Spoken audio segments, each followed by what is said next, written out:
Hi, it's Dr. Splichal, functional podiatrist and human movement specialist. I'm going to take you through 5 of my favorite mobilization techniques that can help during an acute plantar fascial flare-up. The first mobilization is going to be to the small muscles in the bottom of the feet. For this, you will need to know those 5 areas that we're going to release. We're going to start with area 1, which is just inside the heel where your plantar fascia originates. We're going to come forward to area number 2, which is the middle of your plantar fascia and your arch. We're going to come forward to the ball of the foot. Then we're going to go out to the outside of the foot to area number 4, across to the medial arch for area number 5. Now for this release, you're going to want to use a golf ball, a lacrosse ball, or some release tool similar in size. We're going to start by standing up. I'm going to place the ball on the floor and I'm going to place my right heel onto area number 1.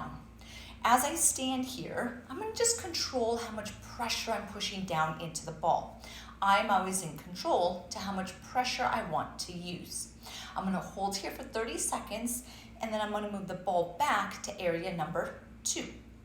Hold here again for 30 seconds and then I move forward to the ball of the foot to area number 3. You can see in area number 3, I also get a nice stretch to my calves. And then I'm going to go over to area number 4 on the side of my foot, and then finally to the medial arch to area number 5, holding each of these 5 areas for 30 seconds. I want to do the symptomatic side, but you could also do the other side as well, even if you don't have symptoms. We're going to follow this with the second mobilization, which is going to be a toe stretch. So you're going to bring one foot and cross the ankle. You're going to take your hand and you're going to bring it in between your toes, so in that interspace. I'm just sliding my toes in between, or my fingers in between the toes. Now, if you're having a hard time with this, you can just start towards the tips of the toes, but you ideally want to get down to the base of the toe. Now, I'm going to hold here for 30 seconds.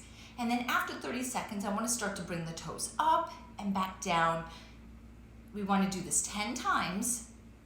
And then after we do that 10 times, you want to hold another 30 seconds with the hand at the base of the toe and then release. Again, you could do just the one side, or you of course could do both feet. Now your third mobilization is going to be a release to the calf muscles. And specifically the calf muscle is going to be our soleus, which is the lower muscle of the calf. You're going to use the same release tool that you used on your foot. We're going to bring our legs up. You're going to place the ball just underneath the teardrop of the calf. And then we're going to place that ball, the opposite leg is going to go across, place the ankle on top of the ball. That's going to control how much pressure is placed on the ball. You're going to sit up nice and tall and then flex and point the bottom ankle.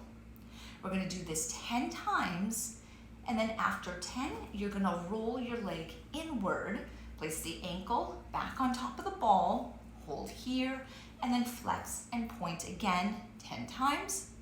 And then finally, you're going to rotate your leg out, ankle goes on top, and then flex and point again 10 times. Just like the other mobilization, if you want to do it to both sides, you absolutely can. We're going to follow this mobilization with our 4th mobilization, and for this, we're going into the pelvis. Now you might be wondering, why are we doing a release in the pelvis if my pain is in my foot? Your feet are actually myofascially connected to the muscles of your deep pelvis. So we are going to do a pelvic floor release with that same release tool. You're going to be in a seated position, and you're going to start by finding your sits bone, so the bone just underneath your glutes. Take the ball and place it just inside that sits bone. You're going to sit up nice and tall, allowing your body weight to relax on top of the ball. Your breath is relaxed and you're holding for 30 seconds, and then you want to move forward and to the right. So the ball is going to move back to area number 2. Again, hold here for 30 seconds, and then one more time, you're going to go forward and to the right. So right now, you should be just next to your tailbone. You don't want to be on the tailbone, you are just next to it. And then same thing, 30 seconds here, nice and relaxed. And after that 30 seconds, you're going to release the ball, and you of course could do both sides if you would like.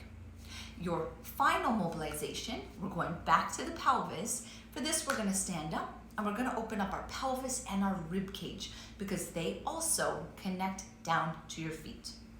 So I'm going to bring my left leg forward and my right leg back so I'm in a lunge position.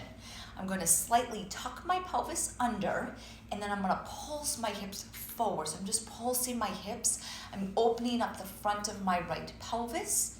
I'm going to hold number 10 forward, and then I'm going to reach my arms all nice and tall, hold here, and then I'm going to pulse 10 times here. Keep reaching your hands nice and tall. When you hold number 10, you're going to turn your palms, and then you're going to start to paint a rainbow. So we're going side to side 10 times, still keeping the hips forward. After number 10, bring the arms down in front, and we're going to rotate and rotate. You're going to rotate 10 times, keeping the hips forward and opening up the front of that right hip. Now, all of these mobilization exercises, again, you can do to both sides, not just that symptomatic side. I recommend doing all of these mobilization exercises every single day, especially in the case of an acute plantar fascial flare-up. Now, these mobilization techniques are just one piece of a holistic approach to plantar fasciitis. Another great recommendation is Step Strong. Step Strong is an all-natural supplement which supports your body's natural fight against inflammation. To learn more, please visit stepstrong.com.